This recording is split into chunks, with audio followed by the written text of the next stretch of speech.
Un libro, una voz. Presenta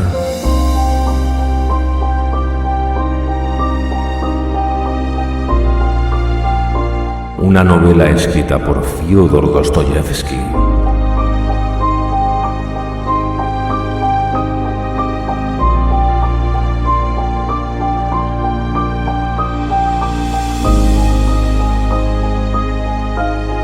Crimen y castigo.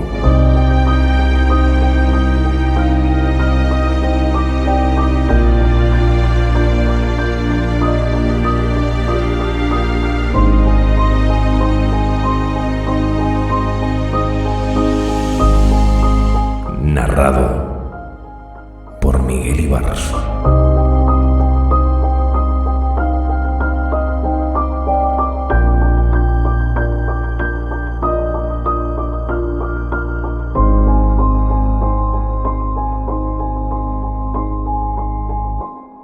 Episodio tercero.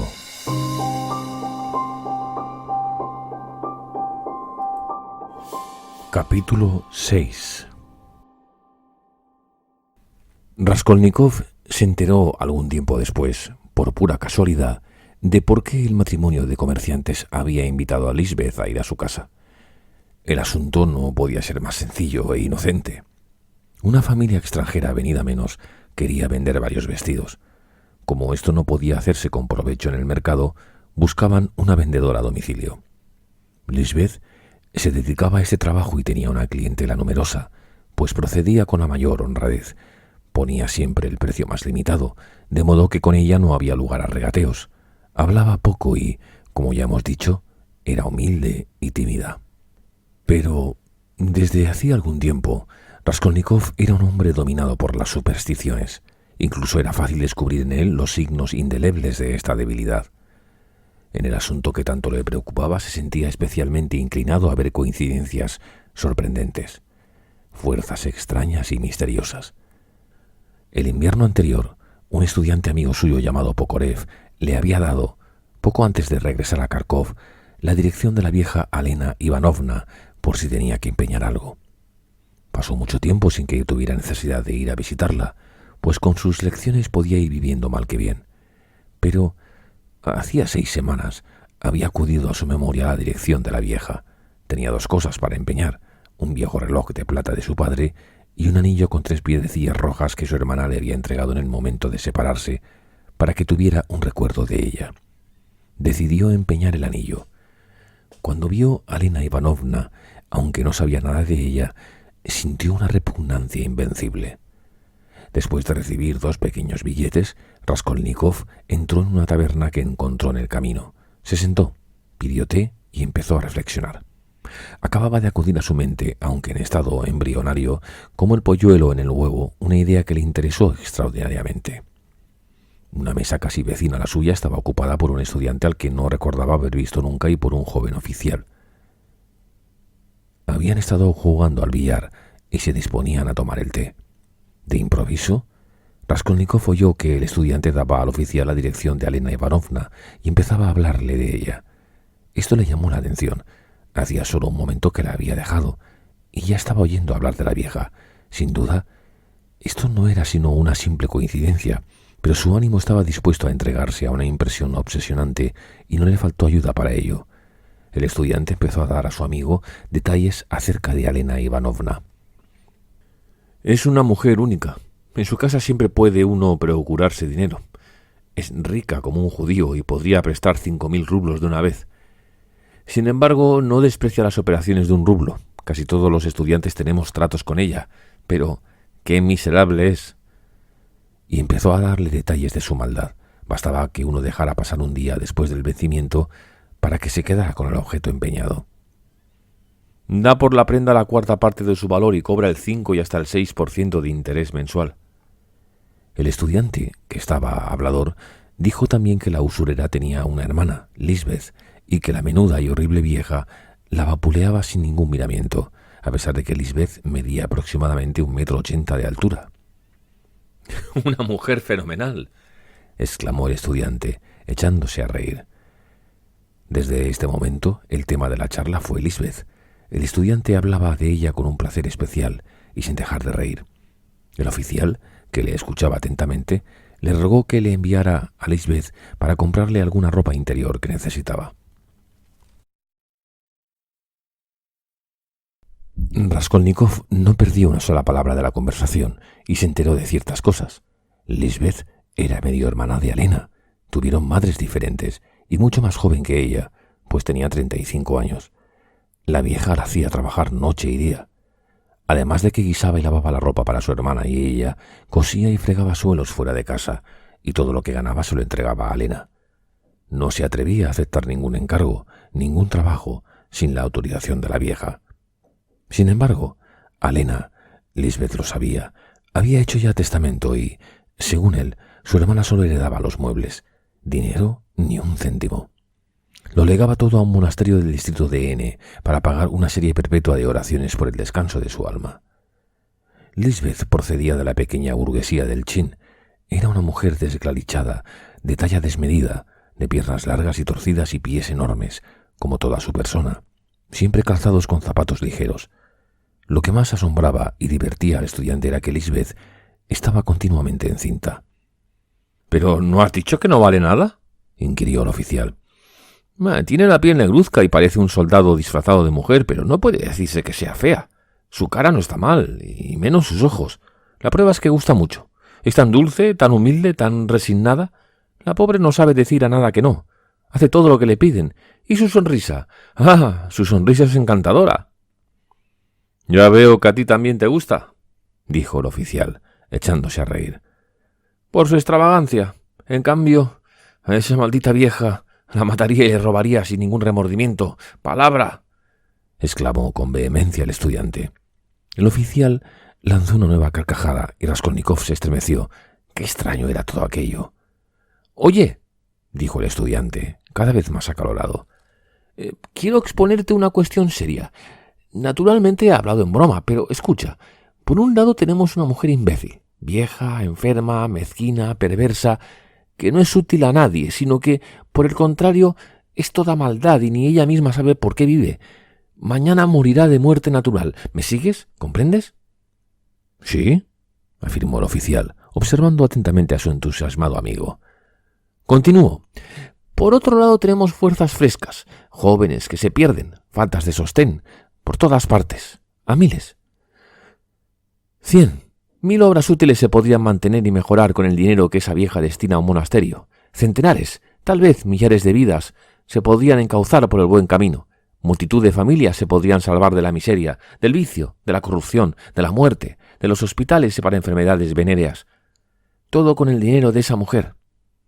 Si uno la matase y se apoderara de su dinero para destinarlo al bien de la humanidad, ¿no crees que el crimen, el pequeño crimen, quedaría ampliamente compensado por los millares de buenas acciones del criminal? A cambio de una sola vida, miles de seres salvados de la corrupción. Por una sola muerte, 100 vidas. Es una cuestión puramente aritmética. Además, ¿qué puede pesar en la balanza social la vida de una anciana esmirriada, estúpida y cruel? No más que la vida de un piojo o de una cucaracha. Y yo diría que menos, pues esa vieja es un ser nocivo, lleno de maldad, que mina la vida de otros seres. Hace poco le mordió un dedo a Lisbeth y casi se lo arranca. —Sin duda —admitió el oficial—. No merece vivir, pero la naturaleza tiene sus derechos. ¡Alto! A la naturaleza se la corrige, se la dirige. De lo contrario, los prejuicios nos aplastarían. No tendríamos ni siquiera un solo gran hombre. Se habla del deber, de la conciencia, y no tengo nada que decir en contra, pero me pregunto qué concepto tenemos de ellos. Ahora voy a hacerte otra pregunta. —No, perdona, ahora me toca a mí. Yo también tengo algo que preguntarte. —Te escucho. Pues bien, la pregunta es esta. Has hablado con elocuencia, pero dime, ¿serías capaz de matar a esa vieja con tus propias manos? —Claro que no. Estoy hablando en nombre de la justicia, no se trata de mí. Pues yo creo que si tú no te atreves a hacerlo, no puedes hablar de justicia. Ahora vamos a jugar otra partida.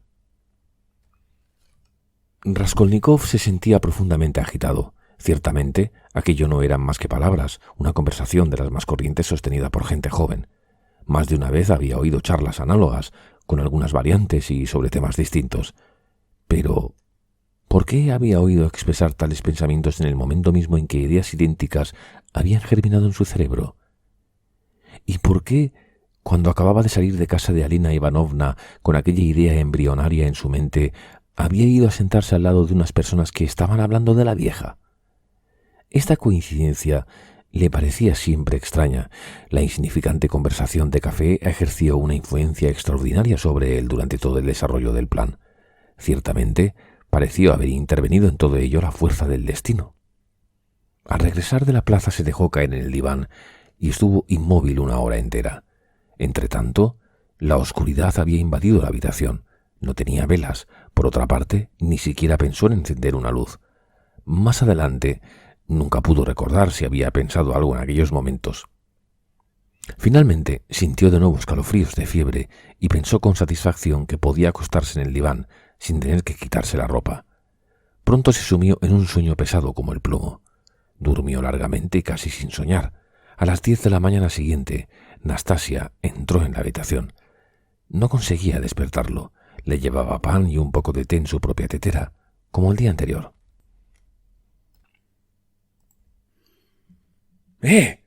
¿Todavía acostado?, gritó indignada. No haces más que dormir.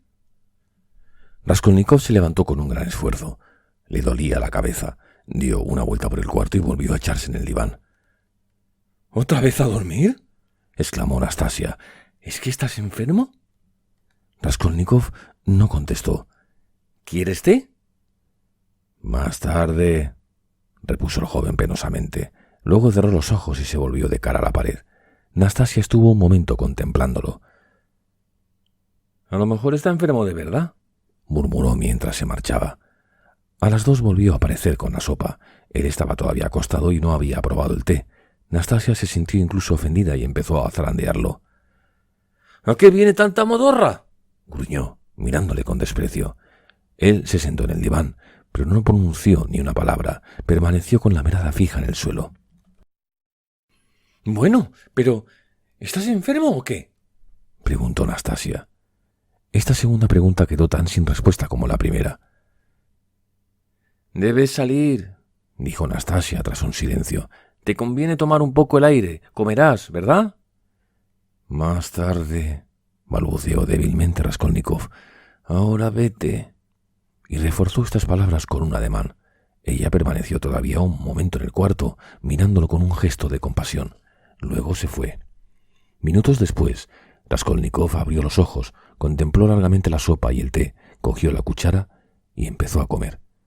Dio 3 o 4 cucharadas, sin apetito, maquinalmente. Se le había calmado el dolor de cabeza. Cuando terminó de comer se echó de nuevo en el diván, pero no pudo dormir y se quedó inmóvil, de bruces, con la cabeza hundida en la almohada. Soñaba, y su sueño era extraño.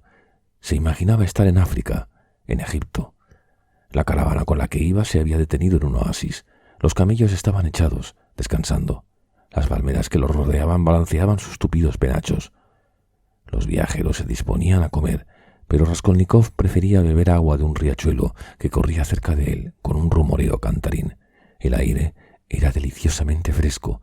El agua, fría y de un azul maravilloso, corría sobre un lecho de piedras multicolores y arena blanca con reflejos dorados. De súbito, las campanadas de un reloj resonaron claramente en su oído. Se estremeció, volvió a la realidad, levantó la cabeza y miró hacia la ventana. Entonces recobró por completo la lucidez y se levantó precipitadamente, como si lo arrancaran del diván. Se acercó a la puerta de puntillas, la entreabrió cautelosamente y aguceó el oído, tratando de percibir cualquier ruido que pudiera llegar de la escalera. Su corazón latía con violencia. En la escalera reinaba la calma más absoluta. La casa entera parecía dormir. La idea de que había estado sumido desde el día anterior en un profundo sueño, sin haber hecho nada, sin haber preparado nada, le sorprendió. Su proceder era absurdo, incomprensible. Sin duda, eran las campanadas de las 6 las que acababa de oír. Súbitamente, a su embotamiento y a su inercia sucedió una actividad extraordinaria, desatinada y febril. Sin embargo, los preparativos eran fáciles y no exigían mucho tiempo. Raskolnikov procuraba pensar en todo, no olvidarse de nada. Su corazón seguía latiendo con tal violencia que dificultaba su respiración.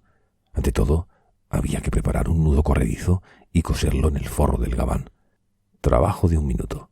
Introdujo la mano debajo de la almohada, sacó la ropa interior que había puesto allí y eligió una camisa sucia y hecha jirones.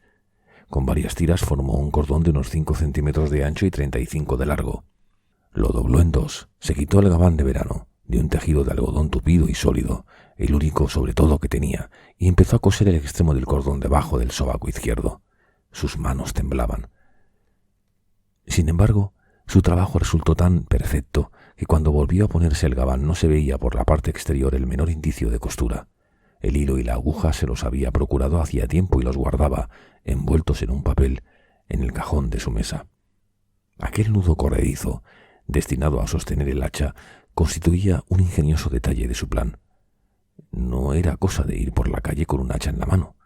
Por otra parte, si se hubiese limitado a esconder el hacha debajo del gabán, sosteniéndola por fuera, se habría visto obligado a mantener continuamente la mano en el mismo sitio, lo cual habría llamado la atención. El nudo corredizo le permitía llevar colgada el hacha y recorrer así todo el camino, sin riesgo alguno de que se le cayera. Además, llevando la mano en el bolsillo del gabán, podría sujetar por un extremo el mango del hacha e impedir su balanceo. Dada la amplitud de la prenda, que era un verdadero saco, no había peligro de que desde el exterior se viera lo que estaba haciendo aquella mano. Terminada esta operación, Raskolnikov introdujo los dedos en una pequeña hendidura que había entre el diván turco y el entarimado y extrajo un menudo objeto que desde hacía tiempo tenía allí escondido. No se trataba de ningún objeto de valor, sino simplemente de un trocito de madera pulida del tamaño de una pitillera. Lo había encontrado casualmente un día, durante uno de sus paseos, en un patio contiguo a un taller. Después le añadió una planchita de hierro, delgada y pulida de tamaño un poco menor, que también, y aquel mismo día, se había encontrado en la calle. Juntó ambas cosas, las ató firmemente con un hilo y las envolvió en un papel blanco, dando al paquetito el aspecto más elegante posible y procurando que las ligaduras no se pudieran deshacer sin dificultad. Así apartaría la atención de la vieja de su persona por unos instantes y él podría aprovechar la ocasión. La planchita de hierro no tenía más misión que aumentar el peso del envoltorio, de modo que la usurera no pudiera sospechar, aunque solo fuera por unos momentos, que la supuesta prenda de empeño era un simple trozo de madera. Raskolnikov lo había guardado todo debajo del diván, diciéndose que ya lo retiraría cuando lo necesitara. Poco después oyó voces en el patio. ¡Ya son más de las 6! Dios mío, ¿cómo pasa el tiempo? Corrió a la puerta, escuchó, cogió su sombrero y empezó a bajar la escalera cautelosamente, con paso silencioso, felino. Le faltaba la operación más importante, robar el hacha de la cocina. Hacía ya tiempo que había elegido el hacha como instrumento. Él tenía una especie de podadera, pero esta herramienta no le inspiraba confianza y todavía desconfiaba más de sus fuerzas. Por eso había escogido definitivamente el hacha. Respecto a estas resoluciones, hemos de observar un hecho sorprendente. A medida que se afirmaban, le parecían más absurdas y monstruosas. A pesar de la lucha espantosa que se estaba librando en su alma, Raskolnikov no podía admitir en modo alguno que sus proyectos llegaran a realizarse. Es más, si todo hubiese quedado de pronto resuelto, si todas las dudas se hubiesen desvanecido y todas las dificultades se hubiesen allanado, él, seguramente, habría renunciado en el acto a su proyecto por considerarlo disparatado, monstruoso. Pero quedaban aún infinidad de puntos por dilucidar, numerosos problemas por resolver. Procurarse el hacha era un detalle insignificante que no le inquietaba lo más mínimo, si todo fuera tan fácil. Al atardecer, Nastasia no estaba nunca en casa, o pasaba la de algún vecino, o bajaba a las tiendas, y siempre se dejaba la puerta abierta. Estas ausencias eran la causa de las continuas amonestaciones que recibía de su dueña. Así, bastaría entrar silenciosamente en la cocina y coger el hacha, y después, una hora más tarde, cuando todo hubiera terminado, volver a dejarla en su sitio. Pero esto último tal vez no fuera tan fácil. Podía ocurrir que cuando él volviera y fuese a dejar el hacha en su sitio, Nastasia estuviera ya en la casa. Naturalmente, en este caso, él tendría que subir a su aposento y esperar una nueva ocasión. Pero, ¿y si ella, entre tanto, advertía la desaparición del hacha y la buscaba primero y después empezaba a dar gritos? He aquí cómo nacen las sospechas o, cuando menos, cómo pueden nacer. Sin embargo, esto no era sino pequeños detalles en los que no quería pensar. Por otra parte, No tenía tiempo. Solo pensaba en la esencia del asunto. Los puntos secundarios los dejaba para el momento en que se dispusiera a obrar. Pero esto último le parecía completamente imposible. No concebía que pudiera dar por terminadas sus reflexiones, levantarse y dirigirse a aquella casa, incluso en su reciente ensayo, es decir, la visita que había hecho a la vieja para efectuar un reconocimiento definitivo en el lugar de la acción, distó mucho de creer que obraba en serio. Se había dicho: «Vamos a ver, hagamos un ensayo, en vez de limitarnos a dejar correr la imaginación». Pero no había podido desempeñar su papel hasta el último momento. Habíase indignado contra sí mismo. No obstante, parecía que desde el punto de vista moral se podía dar por resuelto el asunto. Su casuística, cortante como una navaja de afeitar, había segado todas las objeciones, pero cuando ya no pudo encontrarlas dentro de él, en su espíritu, empezó a buscarlas fuera, con la obstinación propia de su esclavitud mental, deseoso de hallar un garfio que lo retuviera. Los imprevistos y decisivos acontecimientos del día anterior lo gobernaban de un modo poco menos que automático. Era como si alguien le llevara de la mano y le arrastrara con una fuerza irresistible, ciega, sobrehumana, como si un pico de sus ropas hubiera quedado prendido en un engranaje y él sintiera que su propio cuerpo iba a ser atrapado por las ruedas dentadas. Al principio, de esto hacía ya bastante tiempo, lo que más le preocupaba era el motivo de que todos los crímenes se descubrieran fácilmente, de que la pista del culpable se hallara sin ninguna dificultad. Raskolnikov llegó a diversas y curiosas conclusiones. Según él, la razón de todo ello estaba en la personalidad del criminal más que en la imposibilidad material de ocultar el crimen. En el momento de cometer el crimen, el culpable estaba afectado de una pérdida de voluntad y raciocinio a los que sustituía una especie de inconsciencia infantil, verdaderamente monstruosa, precisamente en el momento en que la prudencia y la cordura le eran más necesarias. Atribuía este eclipse del juicio y esta pérdida de la voluntad a una enfermedad que desarrollaba lentamente. Alcanzaba su máxima intensidad poco antes de la perpetración del crimen, se mantenía en un estado estacionario durante su ejecución y hasta algún tiempo después. El plazo dependía del individuo y terminaba al fin, como terminan todas las enfermedades. Raskolnikov se preguntaba si era esta enfermedad la que motivaba el crimen, o si el crimen, por su misma naturaleza, llevaba consigo fenómenos que se confundían con los síntomas patológicos, pero era incapaz de resolver este problema. Después de razonar de este modo, se dijo que él estaba a salvo de semejantes trastornos morbosos y que conservaría toda su inteligencia y toda su voluntad durante la ejecución del plan, por la sencilla razón de que este plan no era un crimen. No expondremos la serie de reflexiones que le llevaron a esta conclusión. Solo diremos que las dificultades puramente materiales, el lado práctico del asunto, le preocupaba muy poco. «Bastaría», se decía, «que conserve toda mi fuerza de voluntad y toda mi lucidez en el momento de llevar la empresa a la práctica. Entonces es cuando habrá que analizar incluso los detalles más ínfimos». Pero este momento no llegaba nunca, por la sencilla razón de que Raskolnikov no se sentía capaz de tomar una resolución definitiva. Así, cuando sonó la hora de obrar, todo le pareció extraordinario, imprevisto como un producto del azar. Antes de que terminara de bajar la escalera, ya le había desconcertado un detalle insignificante. Al llegar al rellano donde se hallaba la cocina de su patrona, cuya puerta estaba abierta como de costumbre, dirigió una mirada furtiva al interior y se preguntó si, aunque Anastasia estuviera ausente, no estaría en la cocina la patrona, y aunque no estuviera en la cocina, sino en su habitación, ¿tendría la puerta bien cerrada? Si no era así, podría verle en el momento en que él cogía el hacha. Tras estas conjeturas, se quedó petrificado al ver que Anastasia estaba en la cocina y, además, ocupada. Iba sacando ropa de un cesto y tendiéndola en una cuerda. Al aparecer Raskolnikov, la sirvienta se volvió y le siguió con la vista hasta que hubo desaparecido. Él pasó fingiendo no haberse dado cuenta de nada. No cabía duda. Se había quedado sin hacha. Este contratiempo le abatió profundamente.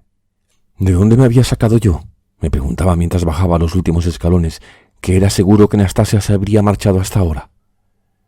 Estaba anonadado. Incluso experimentaba un sentimiento de humillación. Su furor le llevaba a mofarse de sí mismo. Una cólera sorda, salvaje, hervía en él. Al llegar a la entrada se detuvo indeciso. La idea de irse a pasear sin rumbo no le seducía. La de volver a su habitación, todavía menos. «Haber perdido una ocasión tan magnífica», murmuró, todavía inmóvil y vacilante, ante la oscura garita del portero, cuya puerta estaba abierta. De pronto se estremeció. En el interior de la garita, A 2 pasos de él, debajo de un banco que había a la izquierda, brillaba un objeto. Raskolnikov miró en torno de él. Nadie. Se acercó a la puerta andando de puntillas, bajó los 2 escalones que había en el umbral y llamó al portero con voz apagada. «No está, pero no debe de andar muy lejos, puesto que ha dejado la puerta abierta». Se arrojó sobre el hacha, pues era un hacha el brillante objeto. La sacó de debajo del banco, donde estaba entre 2 leños. La colgó inmediatamente en el nudo corredizo, introdujo las manos en los bolsillos del gabán y salió de la garita. Nadie le había visto. «No es mi inteligencia la que me ayuda, sino el diablo», se dijo con una sonrisa extraña. Esta feliz casualidad le enardeció extraordinariamente. Ya en la calle, echó a andar tranquilamente, sin apresurarse, con objeto de no despertar sospechas. Apenas miraba a los transeúntes y, desde luego, no fijaba su vista en ninguno. Su deseo era pasar lo más inadvertido posible. De súbito se acordó de que su sombrero atraía las miradas de la gente. «Qué estúpido he sido. Anteayer tenía dinero. Habría podido comprarme una gorra». Y añadió una imprecación que le salió de lo más hondo. Su mirada se dirigió casualmente al interior de una tienda y vio un reloj que señalaba las 7:10. No había tiempo que perder. Sin embargo, tenía que dar un rodeo, pues quería entrar en la casa por la parte posterior. Cuando últimamente pensaba en la situación en que se hallaba en aquel momento, se figuraba que se sentiría aterrado, pero ahora veía que no era así. No experimentaba miedo alguno. Por su mente desfilaban pensamientos breves, fugitivos, que no tenían nada que ver con su empresa. Cuando pasó ante los jardines Lusupov, se dijo que en sus plazas se debían construir fuentes monumentales para refrescar la atmósfera, y seguidamente empezó a conjeturar que si el jardín de verano se extendiera hasta el campo de Marte e incluso se uniera al Parque Miguel, la ciudad ganaría mucho con ello. Luego se hizo una pregunta sumamente interesante. ¿Por qué los habitantes de las grandes poblaciones tienen la tendencia, incluso cuando no los obliga la necesidad, a vivir en los barrios desprovistos de jardines y fuentes, sucios, llenos de inmundicias y, en consecuencia, de malos olores? Entonces recordó sus propios paseos por la plaza del mercado y volvió momentáneamente a la realidad.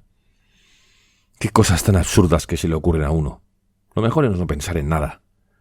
Sin embargo, seguidamente, como en un relámpago de lucidez, se dijo: «Así les ocurre, sin duda, a los condenados a muerte. Cuando nos llevan al lugar de la ejecución, se aferran mentalmente a todo lo que ven en su camino». Pero rechazó inmediatamente esta idea. Ya estaba cerca. Ya veía la casa. Allí estaba su gran puerta cochera. En esto, un reloj dio una campanada. «¿Las 7:30 ya? Imposible. Ese reloj va adelantado». Pero también esta vez tuvo suerte. Como si la cosa fuera intencionada, en el momento en que él llegó ante la casa penetraba por la gran puerta un carro cargado de heno. Raskolnikov se acercó a su lado derecho y pudo entrar sin que nadie lo viese. Al otro lado del carro había gente que disputaba. Oyó sus voces, pero ni nadie le vio a él, ni él vio a nadie.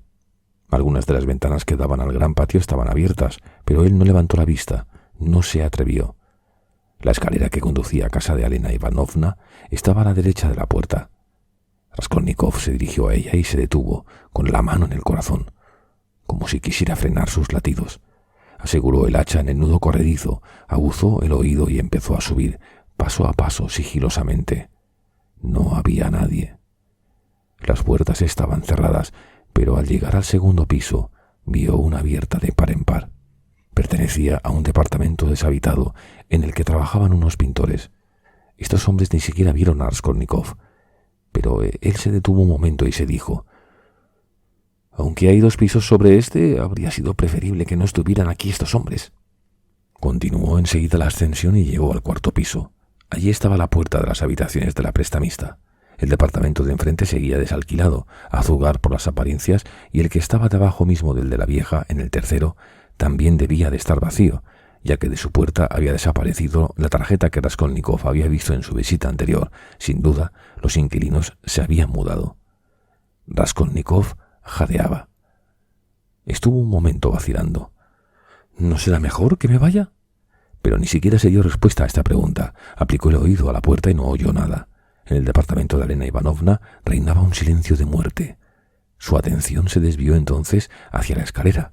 Permaneció un momento inmóvil, atento al menor ruido que pudiera llegar desde abajo. Luego miró en todas direcciones y comprobó que el hacha estaba en su sitio. Seguidamente se preguntó: ¿no estaré demasiado pálido, demasiado trastornado? ¿Es tan desconfiada esa vieja? Tal vez me convendría esperar hasta tranquilizarme un poco. Pero los latidos de su corazón, lejos de normalizarse, eran cada vez más violentos. Ella no pudo contenerse, tendió lentamente la mano hacia el cordón de la campanilla y tiró. Un momento después insistió con violencia. No obtuvo respuesta, pero no volvió a llamar. Además de no conducir a nada, habría sido una torpeza. No cabía duda de que la vieja estaba en casa, pero era suspicaz y debía de estar sola. Empezaba a conocer sus costumbres. Aplicó de nuevo el oído a la puerta y... ¿sería que sus sentidos se habían agudizado en aquellos momentos, cosa muy poco probable, o el ruido que oyó fue perfectamente perceptible? De lo que no le cupo duda es que percibió una mano que se apoyaba en el pestillo, mientras el borde de un vestido rozaba la puerta. Era evidente que alguien hacía al otro lado de la puerta lo mismo que él estaba haciendo por la parte exterior.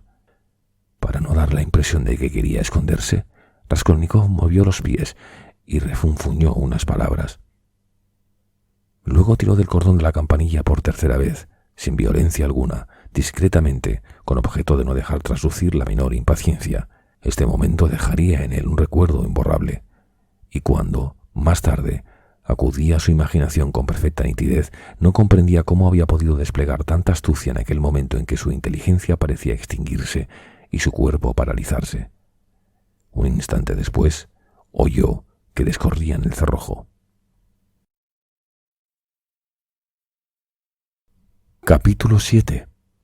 Como en su visita anterior, Raskolnikov vio que la puerta se entreabría y que en la estrecha abertura aparecían dos ojos penetrantes que le miraban con desconfianza desde la sombra. En este momento, el joven perdió la sangre fría y cometió una imprudencia que estuvo a punto de echarlo todo a perder. Temiendo que la vieja, atemorizada ante la idea de verse a solas con un hombre cuyo aspecto no tenía nada de tranquilizador, intentara cerrar la puerta. Raskolnikov lo impidió mediante un fuerte tirón. La usurera quedó paralizada, pero no soltó el pestillo, aunque poco faltó para que cayera de bruces. Después, viendo que la vieja permanecía obstinadamente en el umbral para no dejarle el paso libre, él se fue derecho a ella. Alena Ivanovna, aterrada, dio un salto atrás e intentó decir algo, pero no pudo pronunciar una sola palabra y se quedó mirando al joven con los ojos muy abiertos. «Buenas tardes, Alena Ivanovna», empezó a decir en el tono más indiferente que le fue posible adoptar, pero sus esfuerzos fueron inútiles. Hablaba con voz entrecortada, le temblaban las manos.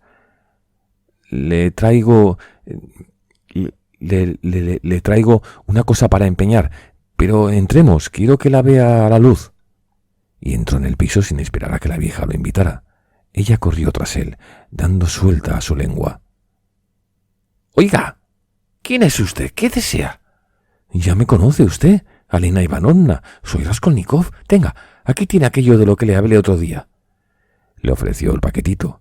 Ella lo miró, como dispuesta a cogerlo, pero inmediatamente cambió de opinión. Levantó los ojos y los fijó en el intruso. Lo observó con mirada penetrante, con un gesto de desconfianza e indignación.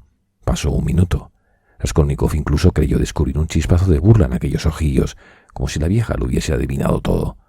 Notó que perdía la calma, que tenía miedo, tanto que habría oído si aquel mudo examen se hubiese prolongado medio minuto más. «¿Por qué me mira así, como si no me conociera?», exclamó Raskolnikov de pronto, indignado también. «Si le conviene este objeto, lo toma. Si no, me dirigiré a otra parte. No tengo por qué perder el tiempo».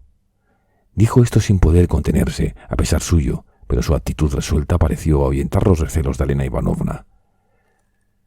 «¿Es que lo has presentado de un modo?», y, mirando el paquetito, preguntó: «¿Qué me traes?».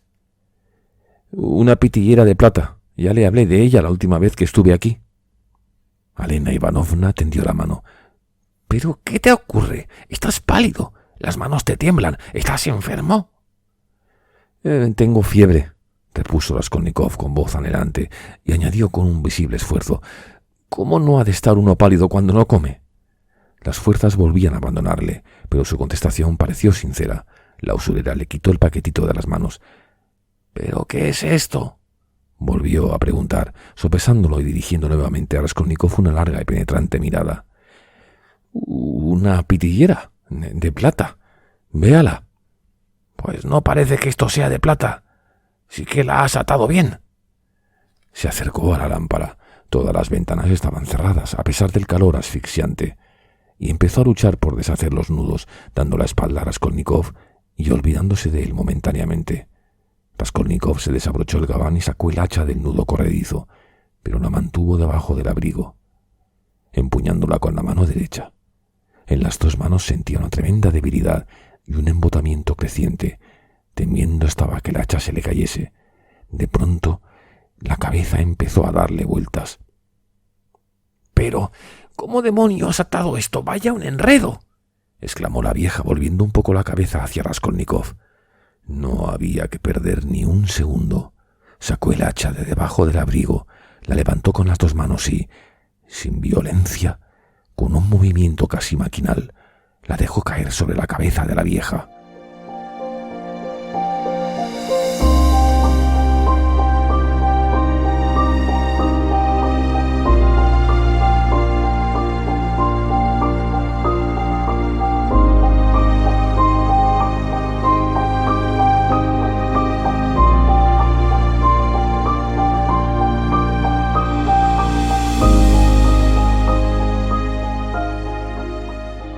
Raskolnikov creyó que las fuerzas le habían abandonado para siempre, pero notó que las recuperaba después de haber dado el hachazo. La vieja, como de costumbre, no llevaba nada en la cabeza. Sus cabellos, grises, ralos, empapados en aceite, se agrupaban en una pequeña trenza que hacía pensar en la cola de una rata y que un trozo de peine de ésta mantenía fija en la nuca. Como era de escasa estatura, el hacha la alcanzó en la parte anterior de la cabeza. La víctima lanzó un débil grito y perdió el equilibrio. Lo único que tuvo tiempo de hacer fue sujetarse la cabeza con las manos. En una de ellas tenía aún el paquetito. Raskolnikov le dio con todas sus fuerzas 2 nuevos hachazos en el mismo sitio, y la sangre manó a borbotones, como de un recipiente que se hubiera volcado. El cuerpo de la víctima se desplomó definitivamente. Raskolnikov retrocedió para dejarlo caer. Luego se inclinó sobre la cara de la vieja. Ella no vivía. Sus ojos estaban tan abiertos que parecían a punto de salírsele de las órbitas. Su frente y todo su rostro estaban rígidos y desfigurados por las convulsiones de la agonía. Raskolnikov dejó el hacha en el suelo, junto al cadáver, y empezó a registrar, procurando no mancharse de sangre, el bolsillo derecho, aquel bolsillo de donde él había visto en su última visita que la vieja sacaba las llaves. Conservaba plenamente la lucidez, no estaba aturdido, no sentía vértigos. Más adelante recordó que en aquellos momentos había procedido con gran atención y prudencia, que incluso había sido capaz de poner sus 5 sentidos en evitar mancharse de sangre. Pronto encontró las llaves, agrupadas en aquel llavero de acero que él ya había visto. Corrió con las llaves al dormitorio. Era una pieza de medianas dimensiones. A un lado había una gran vitrina llena de figuras de santos, al otro un gran lecho, perfectamente limpio y protegido por una cubierta acolchada confeccionada con trozos de seda de tamaño y color diferentes. Adosada a otra pared había una cómoda. Al acercarse a ella le ocurrió algo extraño. Apenas empezó a probar las llaves para intentar abrir los cajones, experimentó una sacudida. La tentación de dejarlo todo y marcharse le asaltó de súbito. Pero estas vacilaciones solo duraron unos instantes. Era demasiado tarde para retroceder. Y cuando sonreía, extrañado de haber tenido semejante ocurrencia, otro pensamiento, una idea realmente inquietante, se apoderó de su imaginación. Se dijo que acaso la vieja no hubiese muerto, que tal vez volviese en sí. Dejó las llaves y la cómoda y corrió hacia el cuerpo yaciente. Cogió el hacha, la levantó. Pero no llegó a dejarla caer. Era indudable que la vieja estaba muerta. Se inclinó sobre el cadáver para examinarlo de cerca y observó que tenía el cráneo abierto. Iba a tocarlo con el dedo, pero cambió de opinión. Esta prueba era innecesaria. Sobre el entarimado se había formado un charco de sangre.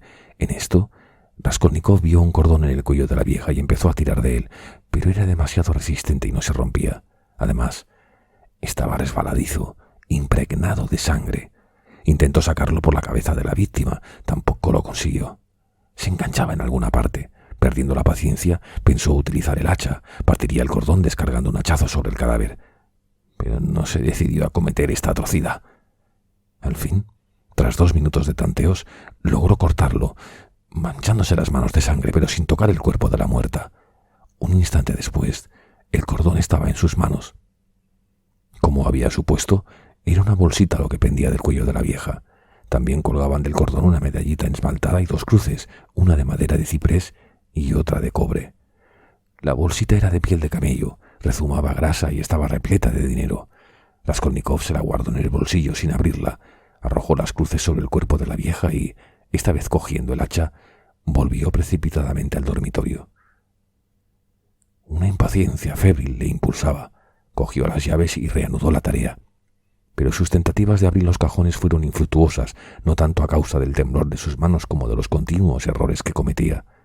Veía, por ejemplo, que una llave no se adaptaba a una cerradura y se obstinaba en introducirla. De pronto se dijo que aquella gran llave de entrada que estaba con las otras pequeñas en el llavero no debía de ser de la cómoda. Se acordaba de que ya lo había pensado en su visita anterior, sino de algún cofrecillo donde tal vez guardaba la vieja todos sus tesoros. Se separó, pues, de la cómoda y se echó en el suelo para mirar debajo de la cama, pues sabía que era allí donde las viejas solían guardar sus riquezas. En efecto, vio un arca bastante grande, de más de 1 metro de longitud, tapizada de tafilete rojo. La llave dentada se ajustaba perfectamente a la cerradura. Abierta el arca, apareció un paño blanco que cubría todo el contenido.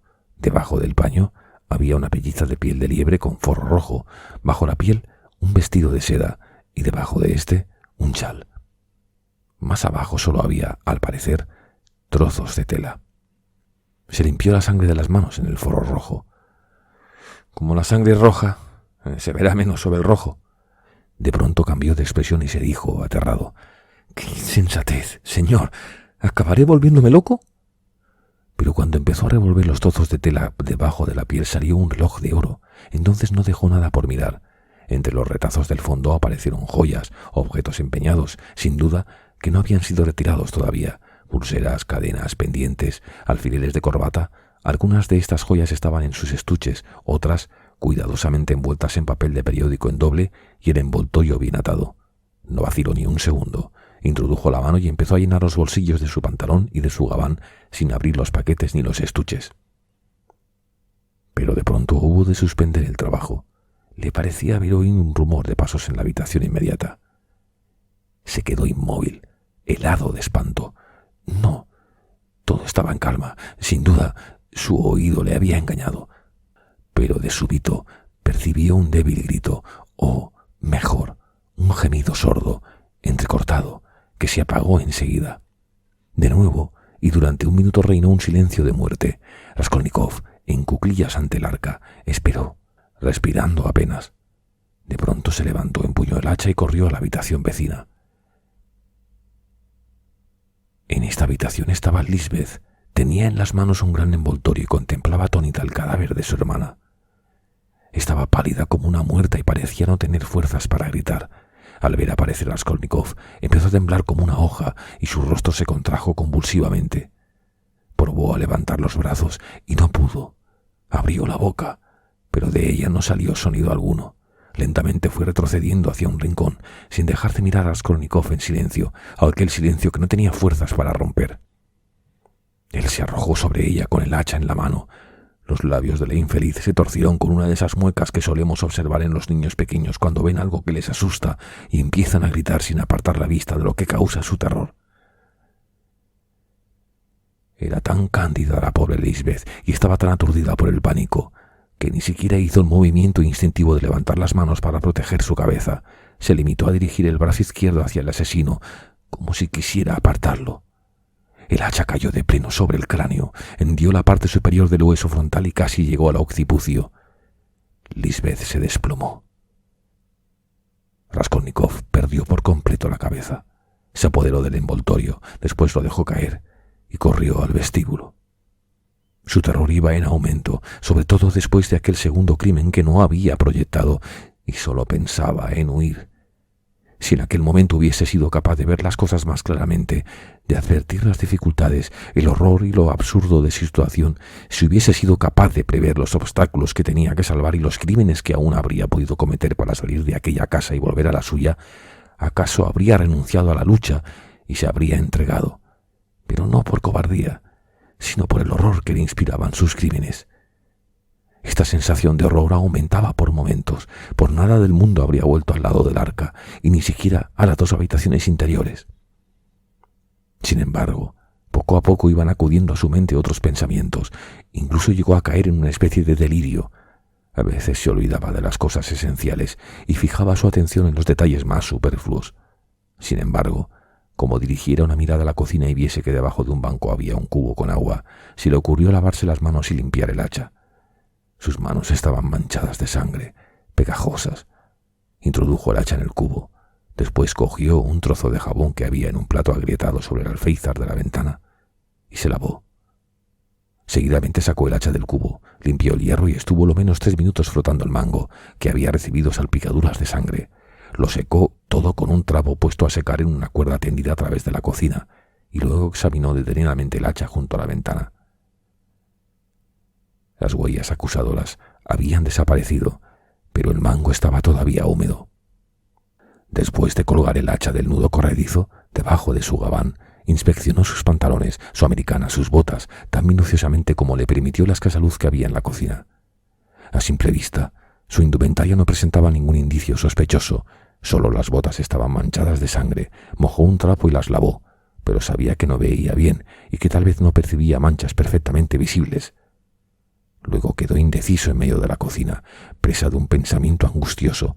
Se decía que tal vez se había vuelto loco, que no se hallaba en disposición de razonar ni de defenderse, que solo podía ocuparse en cosas que le conducían a la perdición. «Señor, Dios mío, es preciso huir, huir», y corrió al vestíbulo. Entonces sintió el terror más profundo que había sentido en toda su vida. Permaneció un momento inmóvil, como si no pudiera dar crédito a sus ojos. La puerta del piso, la que daba a la escalera, aquella a la que había llamado hacía unos momentos, la puerta por la cual había entrado, estaba entreabierta, y así había estado durante toda su estancia en el piso. Sí, había estado abierta. La vieja se había olvidado de cerrarla, o tal vez no fue olvido, sino precaución. Lo chocante era que él había visto a Lisbeth dentro del piso. ¿Cómo no se le ocurrió pensar que si había entrado sin llamar, la puerta tenía que estar abierta? No iba a haber entrado filtrándose por la pared. Se arrojó sobre la puerta y echó el cerrojo. «Acabo de hacer otra tontería. Hay que huir, hay que huir». Descorrió el cerrojo, abrió la puerta y aguzó el oído. Así estuvo un buen rato. Se oían gritos lejanos. Sin duda llegaban del portal. 2 fuertes voces cambiaban injurias. ¿Qué haría ahí esa gente? Esperó.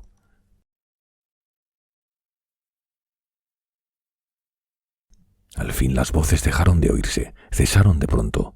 Los que disputaban debían de haberse marchado. Ya se disponía a salir cuando la puerta del piso inferior se abrió estrepitosamente y alguien empezó a bajar la escalera canturreando. «Pero, ¿por qué harán tanto ruido?», pensó. Cerró de nuevo la puerta y de nuevo esperó. Al fin todo quedó sumido en un profundo silencio. No se oía ni el rumor más leve, pero ya iba a bajar cuando percibió ruido de pasos. El ruido venía de lejos, del principio de la escalera seguramente. Andando el tiempo, Raskolnikov recordó perfectamente que, apenas oyó estos pasos, tuvo el presentimiento de que terminarían en el 4º piso, de que aquel hombre se dirigía a casa de la vieja. ¿De dónde nació este presentimiento? ¿Acaso el ruido de aquellos pasos tenían alguna particularidad significativa? Eran lentos, pesados, regulares. Los pasos llegaron al 1er piso. Siguieron subiendo. Eran cada vez más perceptibles. Llegó un momento en que incluso se oyó un jadeo asmático. Ya estaba en el 3er piso. «Viene aquí, viene aquí». Raskolnikov quedó petrificado. Le parecía estar viviendo una de esas pesadillas en que nos vemos perseguidos por enemigos implacables que están a punto de alcanzarnos y asesinarnos, mientras nosotros nos sentimos como clavados en el suelo, sin poder hacer movimiento alguno para defendernos. Las pisadas se oían ya en el tramo que terminaba en el cuarto piso. De pronto, Raskolnikov salió de aquel pasmo que le tenía inmóvil, volvió al interior del departamento con paso rápido y seguro, cerró la puerta y echó el cerrojo, todo procurando no hacer ruido. El instinto lo guiaba. Una vez bien cerrada la puerta, se quedó junto a ella, encogido, conteniendo la respiración. El desconocido estaba ya en el rellano. Se encontraba frente a Raskolnikov, en el mismo sitio desde donde el joven había tratado de percibir los ruidos del interior hacía un rato, cuando solo la puerta lo separaba de la vieja. El visitante respiró varias veces profundamente. «Debe de ser un hombre alto y grueso», pensó Raskolnikov, llevando la mano al mango del hacha. Verdaderamente, todo aquello parecía un mal sueño. El desconocido tiró violentamente del cordón de la campanilla. Cuando vibró el sonido metálico, al visitante le pareció oír que algo se movía dentro del piso, y durante unos segundos escuchó atentamente. Volvió a llamar, volvió a escuchar y, de pronto, sin poder contener su impaciencia, empezó a sacudir la puerta, asiendo firmemente el tirador. Raskolnikov miraba aterrado el cerrojo, que se agitaba dentro de la hembrilla, dando la impresión de que iba a saltar de un momento a otro. Un siniestro horror se apoderó de él. Tan violentas eran las sacudidas que se comprendían los temores de Raskolnikov. Momentáneamente concibió la idea de sujetar el cerrojo y con él la puerta, pero desistió al comprender que el otro podía advertirlo. Perdió por completo la serenidad. La cabeza volvía a darle vueltas. «Voy a caer», se dijo. Pero en aquel momento oyó que el desconocido empezaba a hablar, y esto le devolvió la calma. «Estarán durmiendo o las habrán estrangulado», murmuró. «El diablo las lleve, a las dos, a Elena Ivanovna, la vieja bruja, y a Lisbeth Ivanovna, la belleza idiota. ¡Abrid de una vez, mujerucas! Están durmiendo, no me cabe duda». Estaba desesperado. Tiró del cordón lo menos 10 veces más y tan fuerte como pudo. Se veía claramente que era un hombre enérgico y que conocía la casa. En este momento se oyeron ya muy cerca unos pasos suaves y rápidos. Evidentemente, otra persona se dirigía al piso cuarto. Raskolnikov no oyó al nuevo visitante hasta que estaban llegando al descansillo. «No es posible que no haya nadie», dijo el recién llegado con voz sonora y alegre, dirigiéndose al primer visitante, que seguía haciendo sonar la campanilla. «Buenas tardes, Koch». «Un hombre joven, a juzgar por su voz», se dijo Raskolnikov inmediatamente. «No sé qué demonios ocurre», repuso Koch. «Hace un momento casi echo abajo a la puerta. ¿Y usted de qué me conoce?» «Qué mala memoria. Anteayer le gané 3 partidas de billar, una tras otra, en el Gambrinus». «Ah, sí». «¿Y dice usted que no están? Qué raro. Hasta me parece imposible. ¿A dónde puede haber ido esa vieja? Tengo que hablar con ella». «Yo también tengo que hablarle, amigo mío». «¿Qué le vamos a hacer?», exclamó el joven. «Nos tendremos que ir por donde hemos venido, y yo que creía que saldría de aquí con dinero». «Claro que nos tendremos que marchar, pero ¿por qué me cito? Ella misma me dijo que viniera hasta ahora, con la caminata que me he dado para venir de mi casa aquí. ¿Dónde diablo estará? No lo comprendo. Esta bruja decrépita no se mueve nunca de casa, porque apenas puede andar, y, de pronto, se le ocurre marcharse a dar un paseo». «¿Y si preguntáramos al portero? ¿Para qué? ¿Para saber si está en casa o cuándo volverá? Preguntar, pero si no sale nunca». Volvió a sacudir la puerta. «Es inútil. No hay más solución que marcharse». «Oiga», exclamó de pronto el joven, «fíjese bien, la puerta cede un poco cuando se tira». «Bueno, ¿y qué?» «Esto demuestra que no está cerrada con llave, sino con cerrojo. ¿Lo oye resonar cuando se mueve la puerta?» «¿Y qué?» «Pero no comprende. Esto prueba que de una de ellas está en la casa. Si hubieran salido las dos, habrían cerrado con llave por fuera. De ningún modo habrían podido echar el cerrojo por dentro. ¿Lo oye? ¿Lo oye? Hay que estar en casa para poder echar el cerrojo. ¿No comprende? En fin, que están y no quieren abrir». «Sí, claro, no cabe duda. exclamó Koch asombrado. «¿Pero qué demonios estarán haciendo?» Y empezó a sacudir la puerta furiosamente. «Déjelo, es inútil», dijo el joven. «Hay algo raro en todo esto. Ha llamado usted muchas veces. Ha sacudido violentamente la puerta y no abren. Esto puede significar que las dos están desvanecidas o... ¿O qué? Lo mejor es que vayamos a avisar al portero para que vea lo que ocurre. Buena idea». Los dos se dispusieron a bajar. «No», dijo el joven. «Usted quédese aquí. Iré yo a buscar al portero». «¿Y por qué he de quedarme?» «Nunca se sabe lo que puede ocurrir». «Bien, me quedaré». «Óigame, estoy estudiando para juez de instrucción. Aquí hay algo que no está claro. Esto es evidente». «Evidente». Después de decir esto en un tono lleno de vehemencia, el joven empezó a bajar la escalera a grandes zancadas. Cuando se quedó solo, Koch llamó una vez más, discretamente, y luego, pensativo, empezó a sacudir la puerta para convencerse de que el cerrojo estaba echado.